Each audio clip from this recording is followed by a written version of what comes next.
Livro dos Salmos. Que bênção, meus irmãos e amigos. 150 salmos juntados em um grande livro. E o mais bonito, irmãos, é que nesses 150 salmos nós encontramos diversas abordagens, diversos temas. Temos aí o louvor a Deus, né? Todo ser que respira, louve ao Senhor. Temos o reconhecimento de que Ele é nosso Deus mantenedor. Por exemplo, um dos mais conhecidos, né? O Senhor é o meu pastor e nada me faltará. O Senhor é o meu refúgio, a minha fortaleza, reconhecendo a Deus como realmente uma força paternal divina. E temos também salmos de agradecimentos, salmos de apelos, né, de angústias. Onde está o Senhor Deus? Não escondas de mim a tua face, Senhor. Venha libertar, socorro. Assim é, irmãos. Esta obra é simplesmente maravilhosa. Eu e você podemos encontrar respostas e também, não só respostas, e também pronunciamentos, expressões que podemos sim elevar a Deus. Ele espera ouvir nossos apelos, nossas tristezas, nossas alegrias. É assim que são os salmos. São oportunidades de expressarmos a Deus nossos sentimentos. E é claro, de uma forma linda, com a música, com a poesia.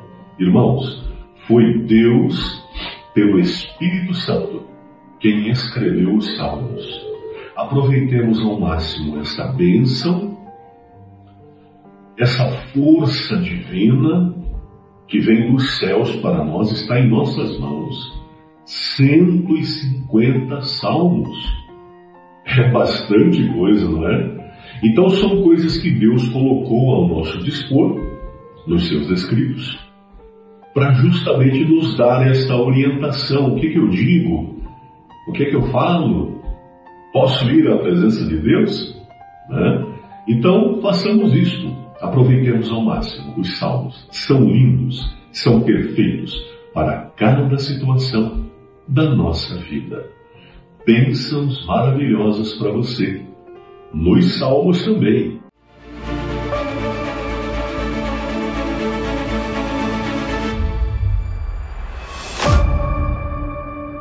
Um feliz sábado, meu querido amigo, minha querida amiga. Grande alegria, grande satisfação estarmos juntos mais uma vez para mais uma recapitulação da lição da Escola Sabatina. Neste trimestre, nós estamos estudando o livro de Salmos. E hoje nós estaremos na lição número 5, estudando esse tema importante, esse tema relevante, esse tema palpitante. Um canto ao Senhor em terra estranha. E para iniciarmos, eu convido a você a abrir a sua Bíblia no livro de Salmos, no capítulo 137, versículo 4, o texto áureo da lição dessa semana. Vem comigo na leitura do texto. Mas como poderíamos entoar um cântico ao Senhor em terra estranha? Esse salmo e esse versículo, ele sem sombra de dúvida nos leva a uma reflexão. Vivemos em um mundo hostil. Nesse mundo hostil, nesse mundo indiferente ao que Deus planejou para o ser humano. O grande arquiteto do universo planejou uma vida melhor. Ele planejou uma vida no jardim do Éden. Ele planejou um paraíso para todos nós.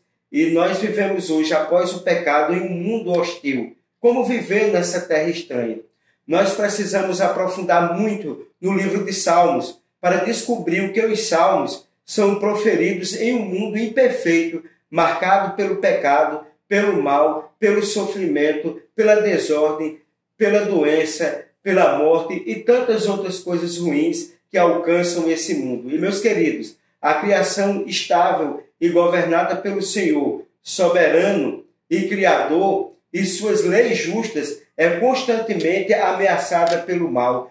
Deus ele quer colocar nesse mundo a sua justiça, a sua bondade e a sua misericórdia, mas a ameaça do mal é constante e o mundo se torna um lugar hostil, não só para os seres humanos, mas para os outros moradores, os animais, a natureza toda treme e geme pelas consequências do pecado. E assim, à medida que o pecado ele vai corrompendo o mundo, cada vez mais a terra torna-se cada vez mais uma terra estranha para o povo de Deus. E deve-se à vontade de Deus, do povo de Deus, de sair desse mundo, de sair dessa perspectiva para uma outra perspectiva. E João, no Apocalipse, vislumbra um novo céu e uma nova terra que habita a justiça. Porque esta terra, do jeito que está, ela é hostil para aqueles que confiam no Senhor, aqueles que entregaram a vida a Deus, aqueles que têm o nome escrito no livro da vida do Cordeiro. E, portanto, essa realidade cria um problema que o salmista ele expõe. Como viver uma vida de fé em uma terra estranha? E essa é uma pergunta que ela permeia toda a lição dessa semana e permeia também muitos salmos e permeia também muitas questões que a Bíblia nos coloca diante da triste realidade do pecado. E essa natureza paradoxal dos salmos, como oração, como orações, é demonstrada nas respostas dos salmistas ao silêncio aparente de Deus, a todo esse ambiente hostil, a tudo que nós passamos como sofrimento desse mundo. E o primeiro tópico da lição, Desistindo de Deus, parte 1. E, meus queridos, primeiro nós vamos ao Salmo, no capítulo 74, que é um salmo importante para a nossa leitura, 74, versículo 18 ao 22. Vem comigo na leitura.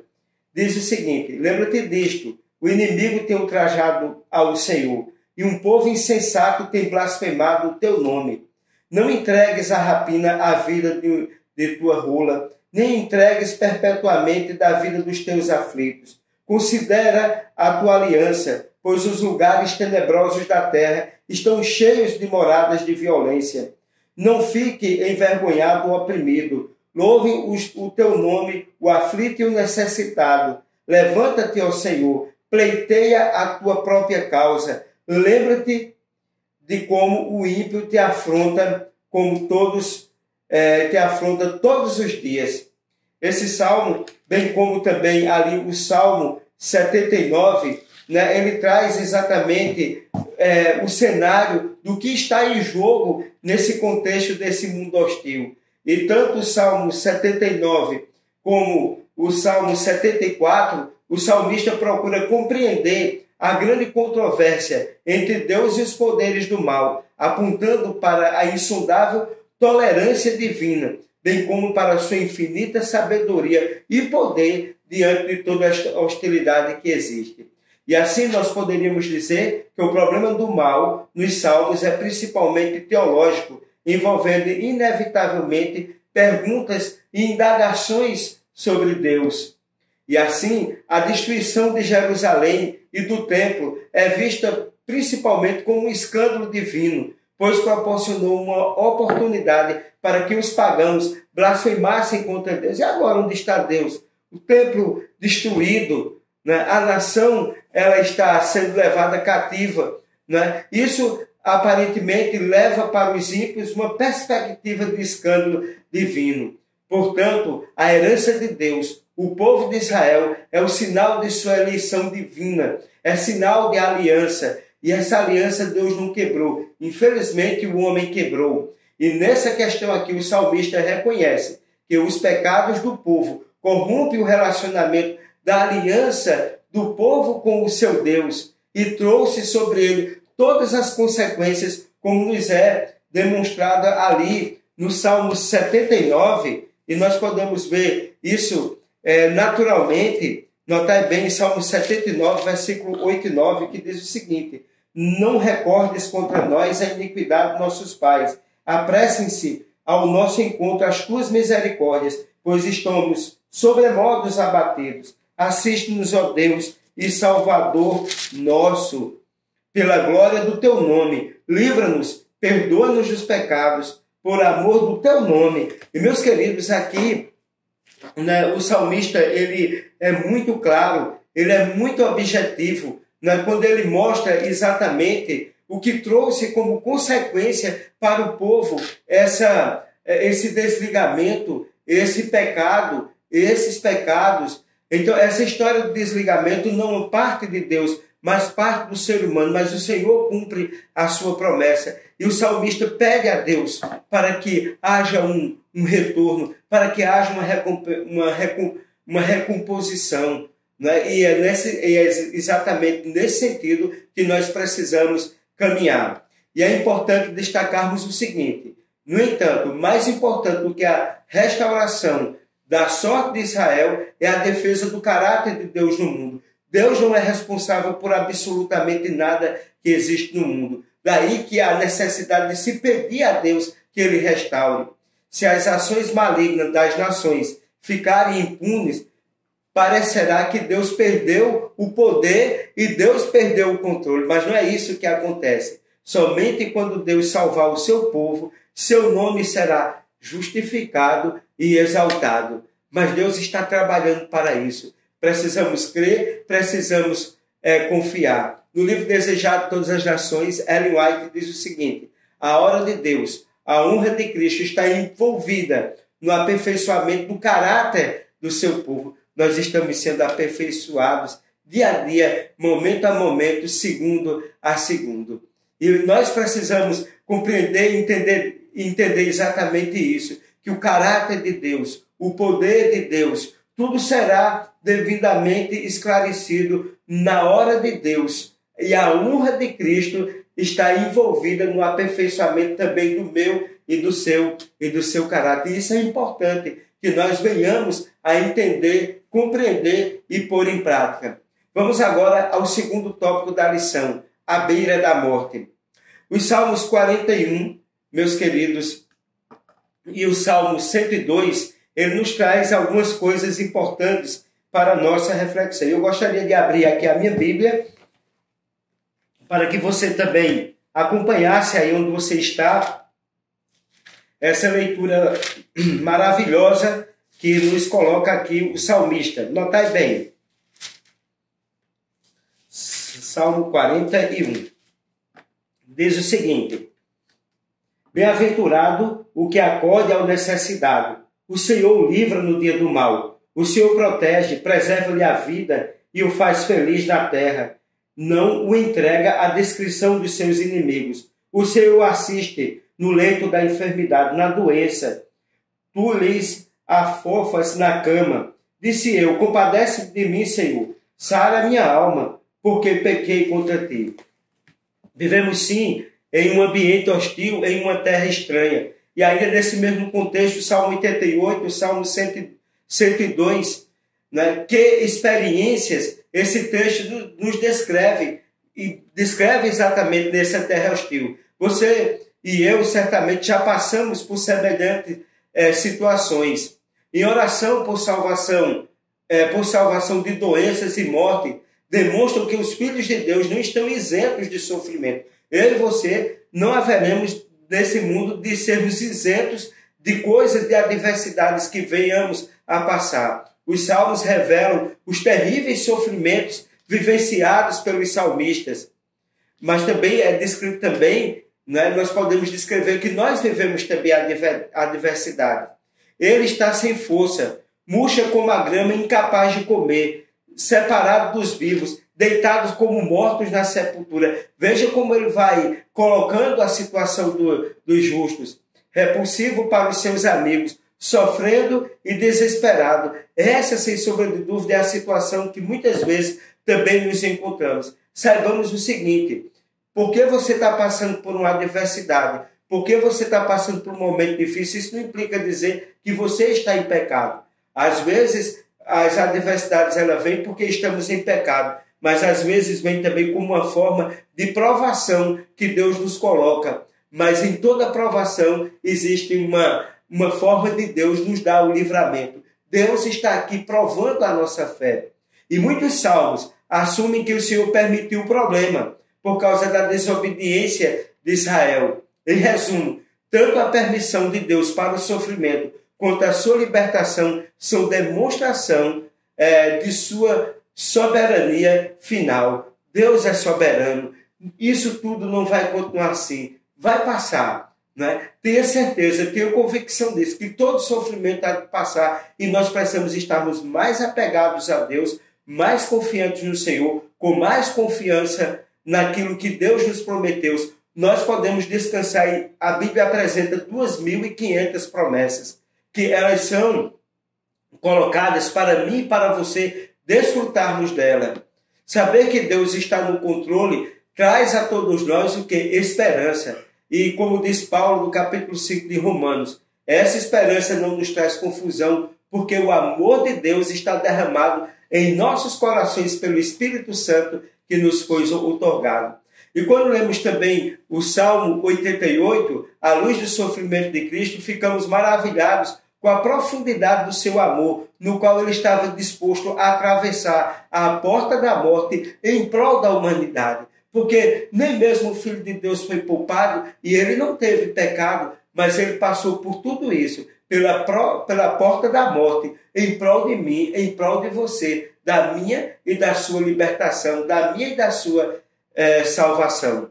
Meus queridos, e a grande pergunta que vem, terceiro tópico da lição, vem comigo agora nesse tópico, veja que pergunta, onde está Deus? Essa, sem sombra de dúvida, é uma pergunta que todos nós fazemos nos momentos de adversidade, nos momentos de dificuldades. No Salmo 42, versículo de 1 a 3, diz o seguinte: como suspira a corça pelas correntes das águas, assim por ti, ó Deus, suspira a minha alma. A minha alma tem sede do Deus vivo. Quando irei e me verei perante a face de Deus? As minhas lágrimas têm sido o meu alimento, dia e noite, enquanto me dizem continuamente: o teu Deus, onde está? Sem sombra de dúvida, alguém pode já ter perguntado isso. E até mesmo você, no íntimo do seu coração, já pode ter se perguntado. Vamos agora ao Salmo 63, versículo 1. Vou abrir aqui a minha Bíblia, no Salmo 63, versículo 1. Diz o seguinte: ó Deus, tu és o meu Deus forte, eu te busco ansiosamente. A minha alma tem sede de ti, o meu corpo te almeja, como terra árida, exausta e sem água. Veja o que traz aqui o salmista. Agora no Salmo 69, versículo de 1 a 3. Salva-me, ó Deus, porque as águas me sobem até a alma. Estou atolado em profundo lamaçal, que não dá pé. Estou nas profundezas das águas e a corrente me submerge. Estou cansado de clamar. Secou-se-me a garganta. Os meus olhos desfalecem de tanto esperar por meu Deus. O que causa grande dor no salmista, conforme esses salmos que nós acabamos de ler.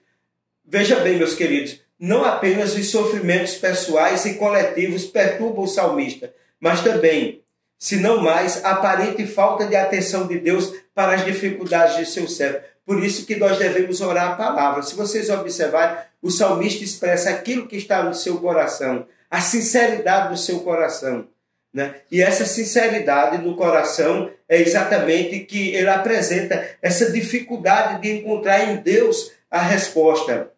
E é interessante que nós precisamos observar que essa ausência de Deus é sentida como uma sede intensa em uma terra seca. Veja, ele diz, assim como a terra está seca, eu anseio por ti, eu quero a tua resposta. É como se Deus estivesse ausente e ele compara uma terra seca. E isso é uma demonstração de uma angústia mortal. Sem sombra de dúvida, eu e você já passou por uma angústia muito grande. Se você não está vivenciando, ou se já vivenciou, é muito ruim. Parece que não vai ter fim, parece que não vai acabar, parece que Deus ele não existe e muitas vezes nós queremos até mesmo desistir. O salmista sente-se afastado de Deus e se compara às aves solitárias. No Salmo 102, versículo 2 e 7, diz assim: sou como um pelicano no deserto, sou como uma coruja no deserto, passo as noites acordados e sou como um pardal solitário no telhado. Olha que sentimento o salmista tem aqui. É como se ele se sentisse abandonado, como se ele se sentisse sozinho. E assim, o que é que nós devemos entender quando nós assim nos encontramos? Como é que é a reação do salmista na aparente ausência de Deus? No Salmo 10, versículo 12, nota bem o que nos diz. Salmo capítulo 10, versículo 12, diz assim: levanta-te, Senhor, ó Deus, ergue a mão, não te esqueça dos pobres. Agora no Salmo 122, versículo 1, outro texto que reforça essa nossa tese para nós entendermos onde está Deus e como encontrar Deus e como o salmista reage à aparente ausência de Deus. 22, verso 1. Na tua força, Senhor, o rei se alegra e como exulta com a tua salvação. Veja agora no Salmo 27, verso 9. Diz assim: não me escondas, Senhor, a tua face, não rejeites com ira o teu servo. Tu és o meu auxílio, não me recuses, nem me desampares, ó Deus da minha salvação. Então, qual é a reação de Deus? Como é que Deus ele reage, né, como o salmista reage à aparente ausência de Deus? É notável que os salmistas resolvem não ficar em silêncio diante do aparente silêncio de Deus. Os salmistas acreditam firmemente na oração, porque a oração é direcionada a um Deus vivo e gracioso, um Deus que pode ouvir, um Deus que pode salvar, um Deus que pode resgatar, um Deus que tudo pode. E assim, se você assim está sentindo o silêncio de Deus, se você se sente sozinho, que Deus abandonou, é hora de confiar. Deus ainda está lá, mesmo quando aparentemente está ausente. Ele ainda é o mesmo Deus que ouviu no passado e, portanto, eles têm confiança, os salmistas têm confiança de que ele está ouvindo agora. Se o salmista tem isso, ore a palavra para que você tenha essa sensação também, de que você clamando, Deus ele vai te responder, Deus ele vai agir de forma excepcional, de forma sobrenatural, de forma grandiosa, de forma maravilhosa.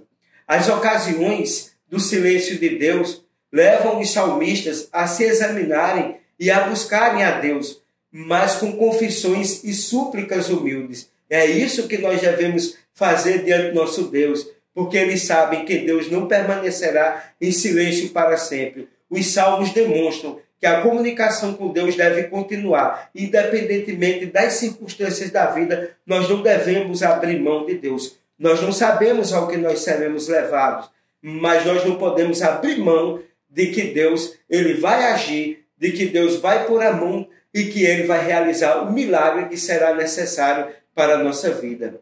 Vamos agora ao quarto tópico. Falhou a sua promessa para sempre? É uma pergunta. E para toda pergunta é preciso ter uma resposta. O autor, ele mostra aqui no Salmo 77, agora é um salmo importante, eu vou abrir aqui a minha Bíblia. Nesse salmo maravilhoso como os demais, notai bem. Salmo 77. Diz o seguinte, versículo de 1 a 6. Elevo a Deus a minha voz e clamo.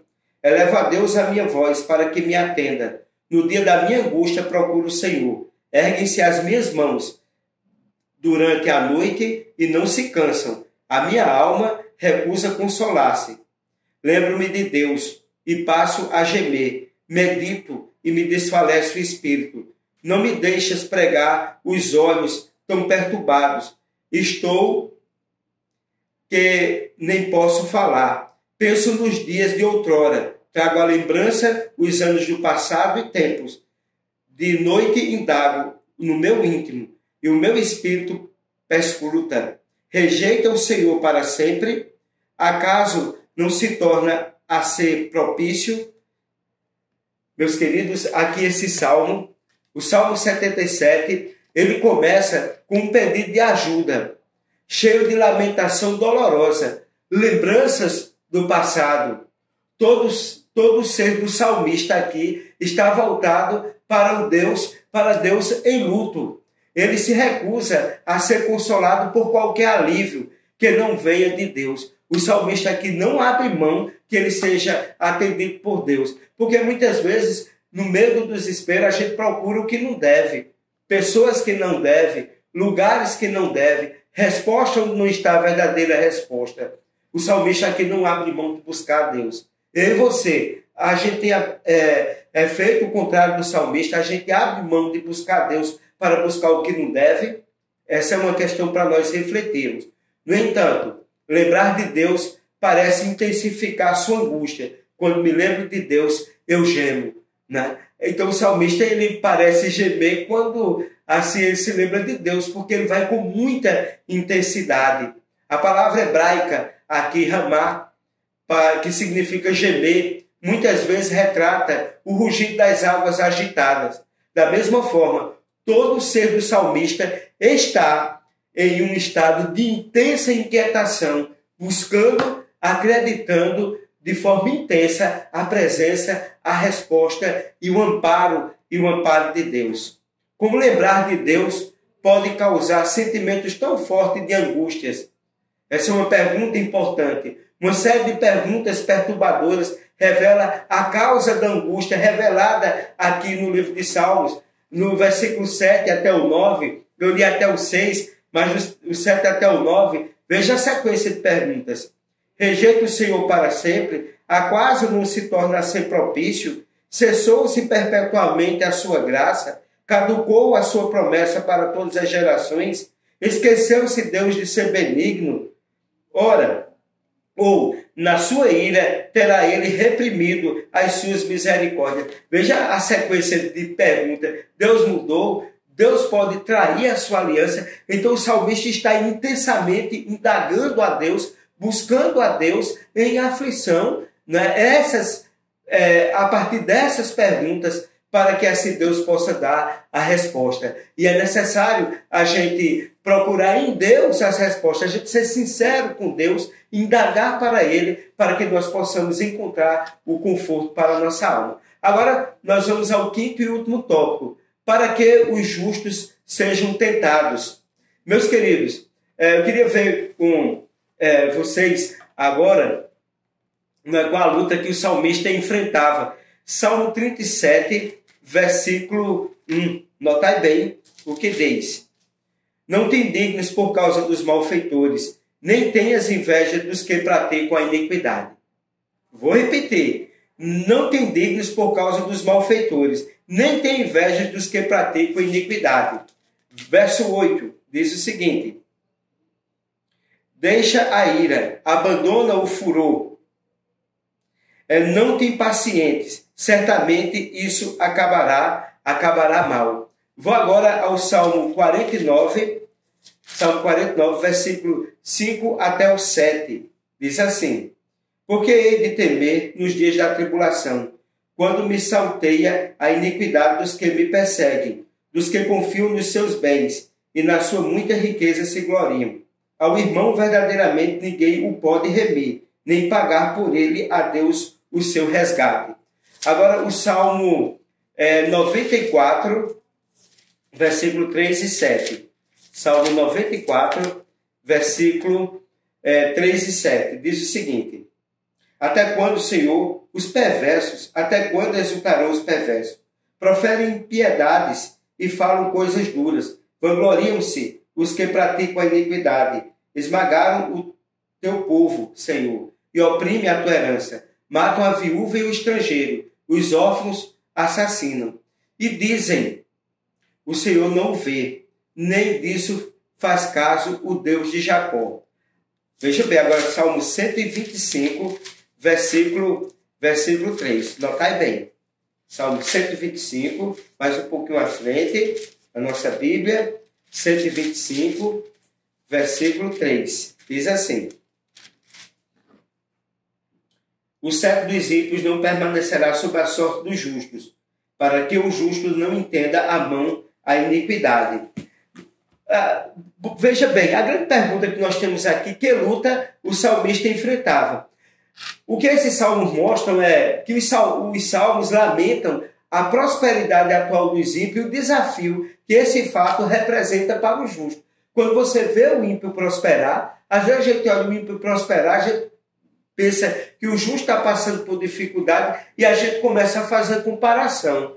Eu entendo aqui no contexto que não é bom a gente fazer a comparação. Os ímpios não apenas prosperam, mas às vezes também desprezam abertamente o nome de Deus e parece que quanto mais eles blasfemam contra Deus, mais eles prosperam. E dá a entender que quanto mais a gente honra e busca a Deus, a gente parece que não prospera, a gente parece que não avança. Se a gente usar esse método de comparação, a gente não vai ser feliz, a gente não vai viver bem, a gente vai esquecer de Deus, a gente vai abrir mão de Deus. E a questão intrigante é, enquanto o cetro da maldade domina o mundo, o cetro da justiça parece estar falhando. Por que então não desistir e abraçar o mal como fazem os outros? Essa é uma pergunta. Portanto, o que é que nós devemos entender? Eu não devo olhar para o ímpio. Talvez, meus queridos, a glória dele é nesse mundo, né? E eu não sei do outro lado o que é que ele está passando. Eu sei da minha condição emocional, porque eu que estou vivendo, mas eu não sei como está vivendo o outro. Eu posso olhar e perceber prosperidade, mas pode ser que não exista a prosperidade que eu imagino e que ele não está vivendo aquilo que aparentemente ele está vivendo. E hoje, né, com essa representação simbólica da mídia, das pessoas aparecerem tanto nas redes sociais, aparentando o que verdadeiramente não são, né? Existe o aparente real, existe o real concreto. E nós devemos ter cuidado de não usar esse tipo de comparação, porque senão a gente vai desistir de Deus, a gente vai desistir de tudo, a gente vai pensar que a nossa vida não vale nada, só que vale a vida do outro.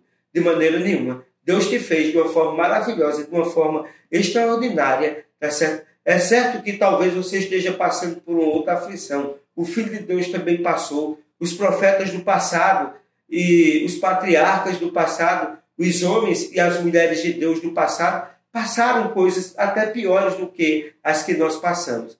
Mas eu e você precisamos ter em Deus a confiança e a certeza da presença dele e que ele nos livrará.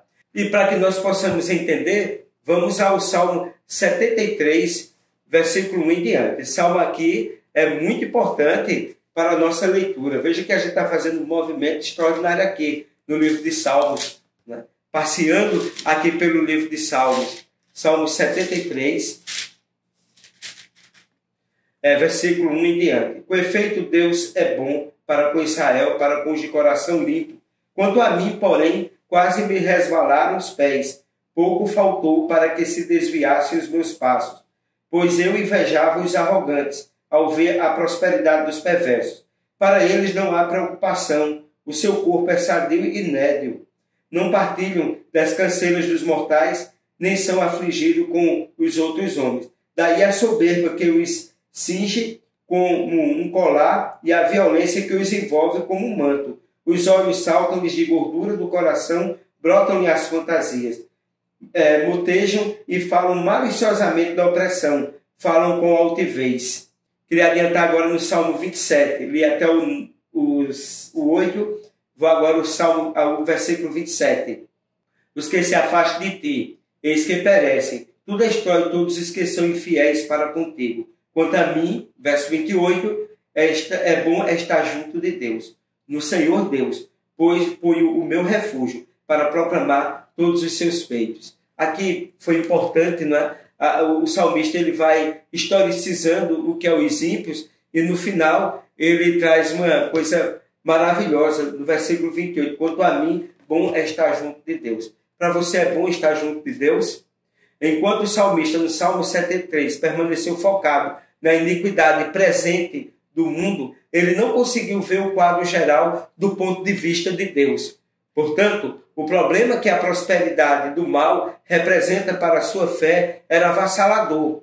Ele acreditava também que seu argumento sobre a inutilidade da fé estava baseado na sua realidade, na adversidade vivenciada. E muitas vezes a gente faz essa comparação e vê o caminho do ímpio e se esquece de viver aquilo que Deus deseja para a vida da gente. A gente foca mais no sofrimento, foca mais na dor, foca mais na adversidade, foca mais na aridez do que naquilo que Deus ele pode fazer por nós. Veja, nós vivemos em uma terra estranha. Essa a temática da lição dessa semana. E nesse mundo, nós haveremos, a Bíblia diz, nesse mundo passareis por aflição, mas tendo bom ânimo, eu venci o mundo.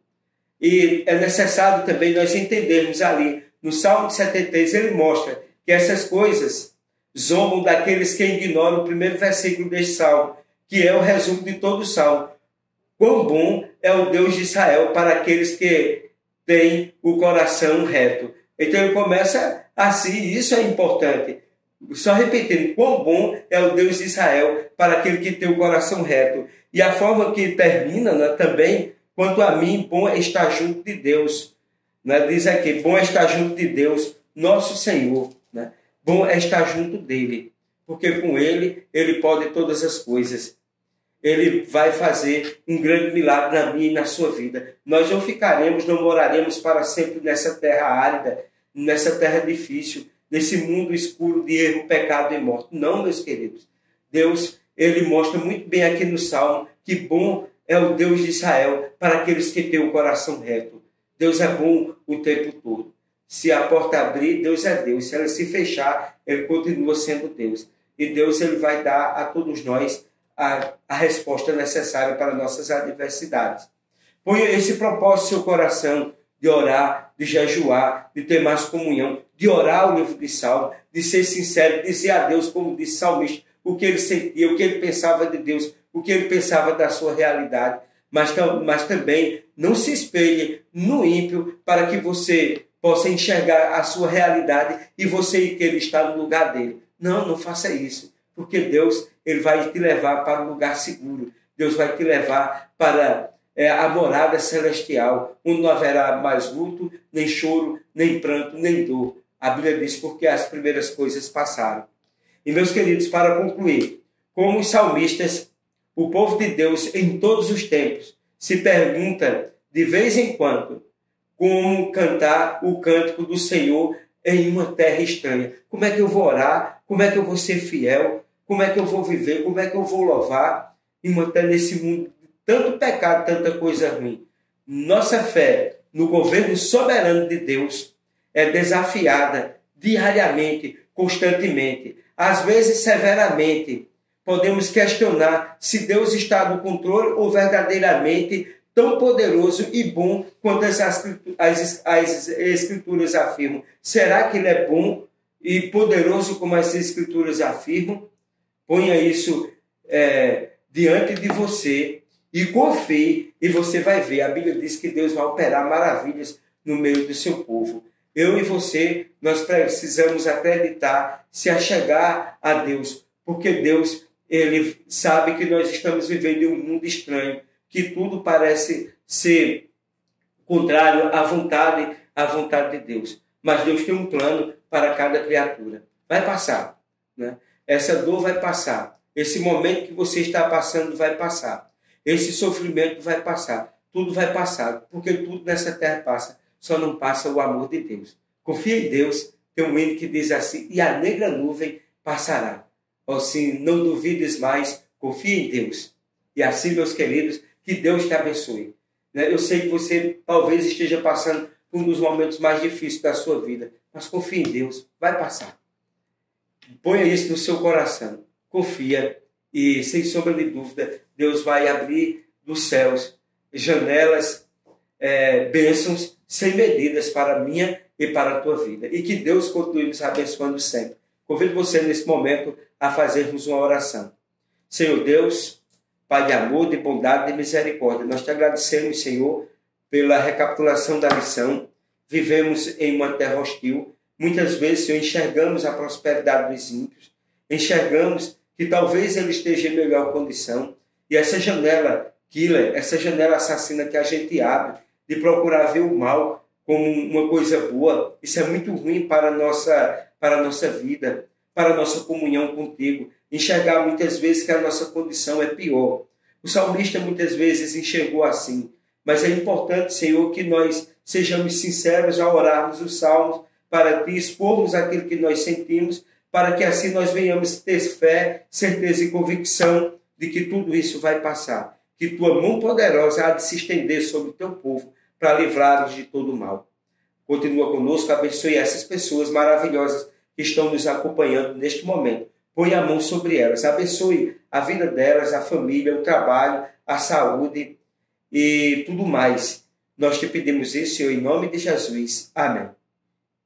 Meu querido amigo, minha querida amiga, mais uma lição nós estudamos. Compartilhe a nossa lição, dê um like, se inscreva no nosso canal e que Deus continue te abençoando sempre. E até o próximo sábado, se Deus assim o permitir.